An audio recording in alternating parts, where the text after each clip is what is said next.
the Alien franchise has long felt like it was in need of a shake-up. How many times can you keep chasing those predatory xenomorphs through spaceships and intergalactic colonies? Noah Hawley, the creator of the long-running crime series Fargo and the eccentric psychological drama Legion, took a bold step by moving the story to an entirely new setting, Earth. On August 12th, FX and Hulu premiered Alien Earth, the first streaming series in the franchise's nearly 50-year history. But did this seasoned showrunner manage to expand Ridley Scott's iconic universe and weave in some fresh ideas into a lore that's been mainstream pop culture for decades? Sequels, by definition, are supposed to push the storyline forward. The recently released Alien Romulus can hardly be called a project that radically reshaped the franchise. Instead, it felt more like a reworking, a solid collage of earlier films that feed Alvarez tailored for a younger generation, many of whom aren't all that familiar with late 1970s science fiction. Scott, however, has always been a visionary. His ambitious concepts about the engineers, the black goo, the creation of life, and the genesis of the xenomorphs as a species sparked genuine fascination. Prometheus tightly wove those cosmic mysteries into what was meant to be a reboot of the classic saga, only to stumble in Covenant, which critics and audiences largely panned. Still, that film had undeniable strengths in its philosophy and world building. And honestly, it's a real pity that the planned continuation of the sinister archaea of the demonic android David, who was set to colonize a new planet with xenomorphs in a sequel titled Awakening, never saw the light of day. Work on the new series, conceived as yet another kind of prequel to the original story, actually began back in 2019.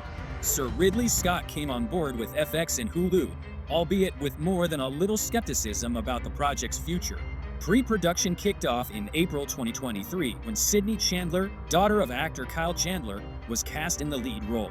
After multiple delays caused by the COVID-19 pandemic and the Writers Guild strike, main shots finally resumed in April 2024 and wrapped that July. The sci-fi horror story takes place 16 years after the events of Alien Covenant and 2 years before Ellen Ripley's very first encounter with a xenomorph in the original Alien. The plot kicks off aboard the research spacecraft Maginot, which is transporting not only xenomorph specimens but also other dangerous alien life forms, becomes a floating disaster waiting to happen. Thanks to a perfect storm of gross incompetence, reckless negligence, countless safety violations, and a dose of sabotage and betrayal, a chain of catastrophes unfolds, unleashing these monsters into the wild. The only surviving crew member is a cold-blooded cyborg, unwavering in his mission to deliver the valuable samples to his employer, none other than the familiar Weyland-Yutani Corporation. With the Maginot completely out of control, the ship crash lands in the middle of New Siam, a sprawling Earth metropolis under the influence of a rival company, Prodigy. As we learn, in the year 2120, Earth and the colonized solar system have been carved up into spheres of influence controlled by 5 massive corporations, hardly the picture of our near future, despite all the technological progress.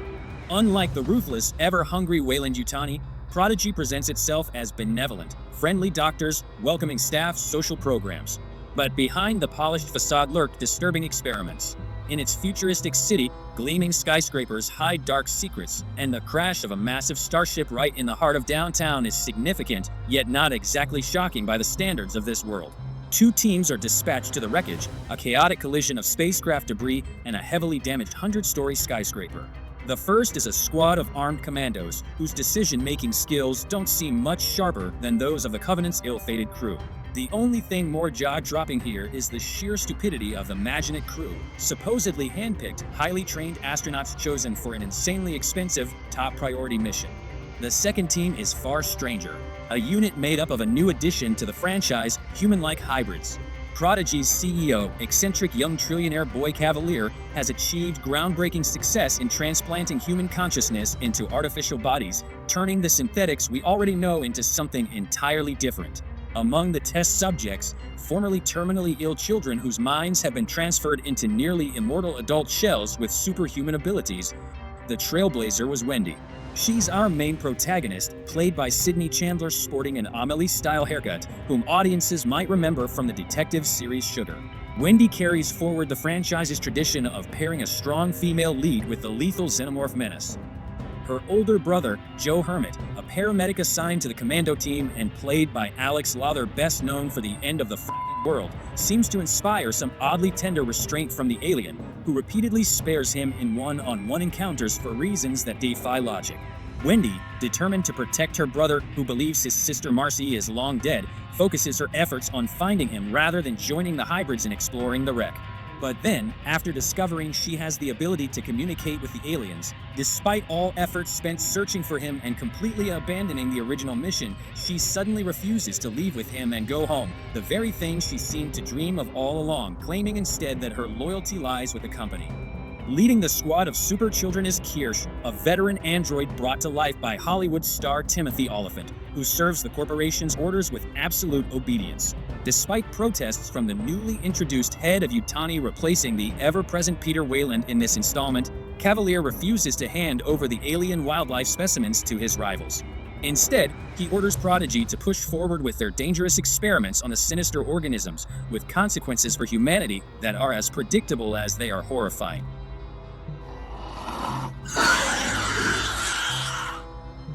It's always fascinating to see how filmmakers imagine our planet will evolve in the coming decades and centuries. The vision of Earth in the first half of the 22nd century leaves mixed impressions. On the one hand, humanity cruising through deep space with ease, toying with the concept of immortality, and studying new life forms feels plausible enough. Prodigy City itself looks convincingly like a near-future megapolis, essentially a glammed-up, upgraded version of Bangkok, which is fitting given its official name, New Siam. On the other hand, people using early 2000s or even older phones and devices, along with military gear that looks like it was salvaged from the Vietnam War, is baffling. Sure, all those buttons and blinking lights, the monochrome monitors, the computer interfaces straight out of the 70s, and even the crew puffing on cigarettes around the mess table despite a limited air filtration system on the Imaginet, you could chalk it up to a deliberate retro vibe, a homage to Ridley Scott's original film.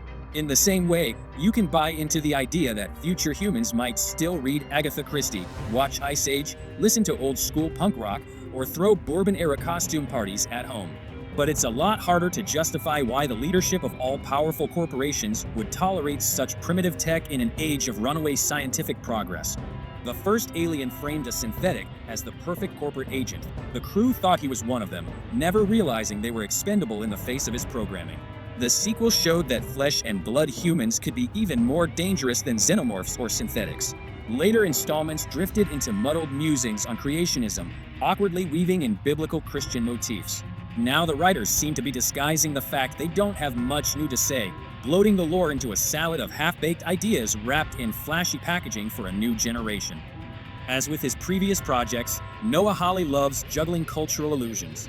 The unexpected key to the series turns out to be Peter Pan, Boy Kavalier's favorite book, with his hybrids named after its characters.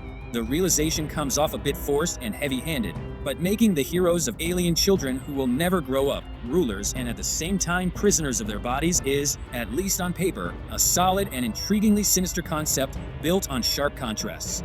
For one thing, it could have finally offered a fresh angle on the philosophical questions Ridley Scott and his peers have been mining for nearly 50 years. And for another, it had the makings of a strong foundation for a series, the kind of premise that could sustain not just a single season, but potentially more.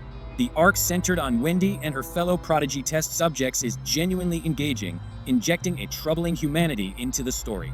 The directing, cinematography, and visual effects stick close to the tone of the films.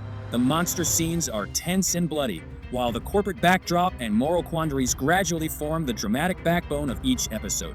Unlike past entries, the Earth of this series doesn't look all that different from our own world, making the Xenomorphs' intrusion feel all the more immediate.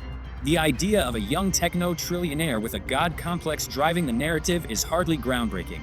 But Samuel Blanken plays Kavalier with an energetic conviction that feels disturbingly familiar in an era full of overnight billionaires obsessed with immortality, AI dominance, and colonizing new frontiers.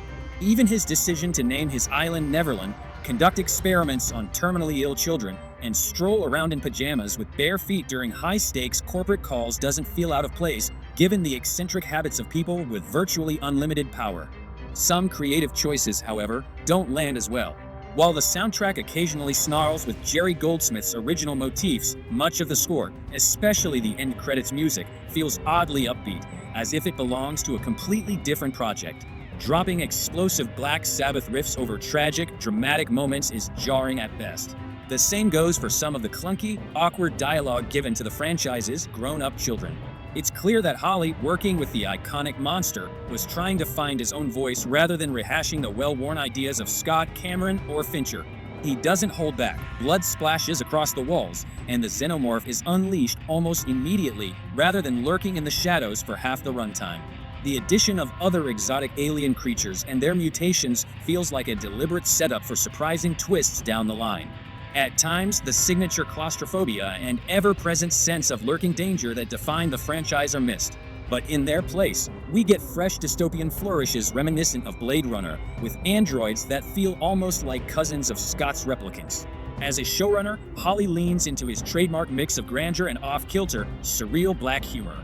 Timothy Oliphant, with his silver hair, cold detachment, and philosophical musings, perfectly embodies that eerie balance. Despite fan expectations, the series is riddled with flaws and outright weak spots. Storytelling unfolds at a measured pace, sometimes painfully slow, which makes certain sequences, especially in the opening episodes, feel dragged out. Early critics who screened the entire season largely agree that the show only really picks up speed in the second half. But that hardly fixes the sluggish setup.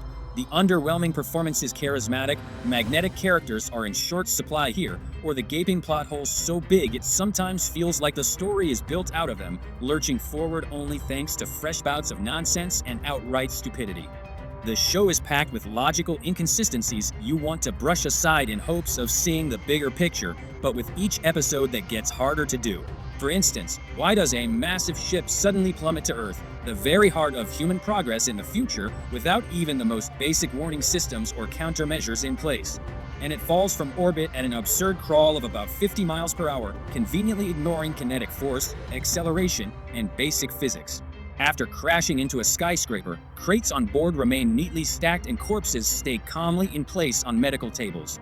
Then, as if that weren't ridiculous enough, a squad of clueless gun-toting grunts is sent in without even assessing the biohazard risk, wandering aimlessly through the megastructure on foot, trying to coax bystanders to evacuate. The ship's mission duration is also puzzling. The classic Nostromo had a maximum autonomous range of 24 months, yet the Maginot is said to have been traveling for 67 years with its crew on ice, completely disproportionate for the same era of the timeline. Of course, the biggest cringe, the kind of full-blown second-hand embarrassment that makes you want to cover your face, comes from the actions of the Maginot's crew once you try to analyze their behavior with even a shred of common sense. The main characters act so cartoonishly dumb it borders on parody. Their decisions so illogical, it's as if they have zero basic survival instincts. You've got a research astronaut casually munching on a sandwich, completely unprotected, right next to unknown, predatory alien organisms. When a crew member gets infected by an aggressive facehugger, they just toss him into cryosleep alongside everyone else instead of quarantining and isolating him. It's common sense. Any compartment with even the slightest risk of contamination should be fully sealed off and as far away as possible from the ship's living quarters. Then there's the equipment. They're handling highly dangerous alien life forms using fragile lab flasks no sturdier than a flower vase, so brittle they'd shatter from a single sneeze instead of reinforced, tempered glass. The containment pods for invasive species are just as laughable, designed so poorly that a creature can literally pop them open from the inside with a swipe of its tentacle. And the cherry on top, when it comes time for a critical operation on a guy infected with an unknown organism, the space doctors don't just skip hazmat suits and protective gear, they don't even bother with basic face masks. Alright, fine, let's say no sane, rational person would willingly sign up to lose 65 years of their life drifting through space purely for a paycheck. But then you've got this guy, a top-tier scientist with 6 advanced degrees, just casually strolling into a containment cell with hyper-lethal creatures that have already torn apart an allegedly immortal synthetic. Instead of reporting the incident and calling in a rapid response team, to make matters worse, the supposedly emotionless synthetic navigator not only climbs into a cryopod along with the humans for no apparent reason, but later, when he spots a xenomorph in the distance, he suddenly starts horrified screaming, a far cry from David and Walter, who face the same creatures with cold, unnerving calm. Not to mention the massive, multi-ton spaceship doors, supposedly reinforced and even welded shut, getting crumpled like a soda can with almost no effort. That kind of thing never happened in the original franchise. Wendy's super speed sprint with a stone-faced expression is straight out of Cameron's Liquid Terminator from the sequel. She even has a hook for a hand like Captain Hook from Peter Pan and uses it with surprising skill. The visuals and effects are competent enough, but the sleek, modern design of the alien itself no longer feels terrifying, more like a hostile, oversized pet. The writers and effects team also botch the creature's consistency. The Xenomorph can tear through a room full of people in one moment, then inexplicably spare the heroine's brother again and again in one-on-one encounters, batting him around like a cat toying with a mouse. And the moment when the alien is neutralized simply by grabbing its inner tongue is pure facepalm territory, something you'd rather forget entirely. Even the second part of Alien vs. Predator didn't sink to that level of silliness.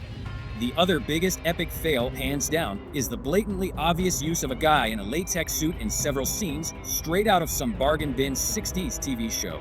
Not once, even in the very first and oldest film, did we ever see something this embarrassingly cheap. Back then, the filmmakers used shadow, camera angles, and clever editing to make the creature feel terrifying and real. What they didn't do was throw a motionless extra in a rubber suit with plastic novelty teeth, looking like he just wandered in from Comic-Con or a Halloween party. Let's return to the showrunner's brilliant idea, putting a child's mind inside an adult's synthetic body. It feels like a lazy narrative shortcut and instantly excuses the idiotic behavior and primitive dialogues of the main characters. Well, they're just kids. Sending 11-year-olds with the same level of judgment on a deadly, high-stakes mission couldn't be a worse plan. Unsurprisingly, like the soldiers, these kids just meander through the wreckage, wide-eyed, frightened, and clueless. Why initiators couldn't just choose terminally ill adults as test subjects for this body transfer experiment instead is completely baffling. The theme of synthetic biorobots and artificial intelligence has never been more relevant, yet the way the writers handle it doesn't hold up under the slightest scrutiny. The corporate power struggles between Prodigy, Weyland-Yutani, and the other mega conglomerates, which could have plausibly mirrored our own future, had the potential to become a kind of Game of Thrones in space. It's a pity, a real shame, that such enormous potential was wasted, along with the chance to carry forward Scott's conceptually ambitious vision for the universe.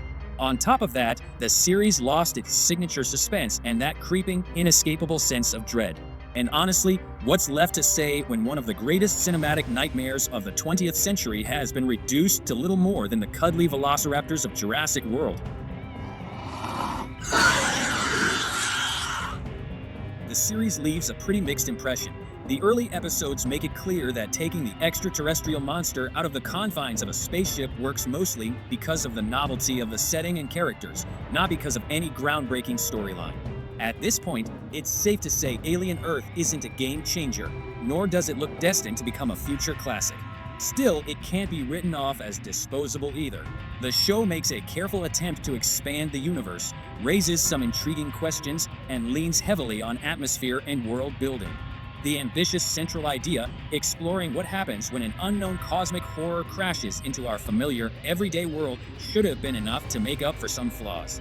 But despite having an entire series and plenty of screen time to work with, all the Xenomorph action on Earth ends up confined to a couple of cramped locations: a damaged skyscraper in Prodigy City and a tiny Cavalier's Island. There's no sense of scale, no epic showdown between humanity and these deadly creatures. And on whether the writers can strike a balance between lore, corporate intrigue, and human drama, something that already feels doubtful. Fans of the franchise were thrilled when the project was first announced, if only because it meant the Xenomorph was finally coming to Earth. Now all that's left is a cautious optimism. Will Hawley steer the franchise into yet another dead end, or toward a fresh beginning for one of horror's most iconic creations? There's even a nagging fear that all the suspense will collapse into a clumsy action blowout in the final act, and that the deeper questions about the sentience of synthetics and hybrids, the sins buried in human secrets, and the true nature of alien species will never be answered. Remaking a cinematic masterpiece that stood the test of time is one of the hardest challenges there is. The first Alien still holds you in a vice grip even today, despite the fact that every fan practically knows it beat for beat. With Aliens, James Cameron pulled off the impossible, not only keeping the original standard intact, but expanding it with bigger scale, broader scope, and sheer enthusiasm. Both films deliver that constant sense that the nightmare is always lurking nearby. The long, nerve-shredding silences in fog-choked corridors, the heart-stopping anticipation of what might be around the next corner, and the gut-tightening moment of staring into the eyeless face of the creature, realizing it can smell the heat of your flesh, all of it is unforgettable. It used to be the gold standard of space horror, a masterclass in atmosphere where every tiny detail of that bleak, hopeless setting pulled you deeper in and kept your nerves on edge. Unfortunately, once something truly iconic and well-crafted turns into a conveyor belt franchise, it's usually road to nowhere. The best stories don't need endless sequels and spin-offs. They work best as a complete, self-contained narrative, a tight duology, or at most, a solid trilogy. Think Back to the Future, The Matrix, The Lord of the Rings, The Godfather, the first 2 Terminator films, the first 2 Predators, and of course, Alien and Aliens. Now though, this plush, theme park version of the Xenomorph feels more like part of a family attraction than a source of existential terror. Strip away the aliens, Weyland-Yutani, and a few franchise callbacks, and FX and Hulu's shiny new product would be virtually unchanged. The verdict is already clear. This is less about evolving the classic than about feeding off it.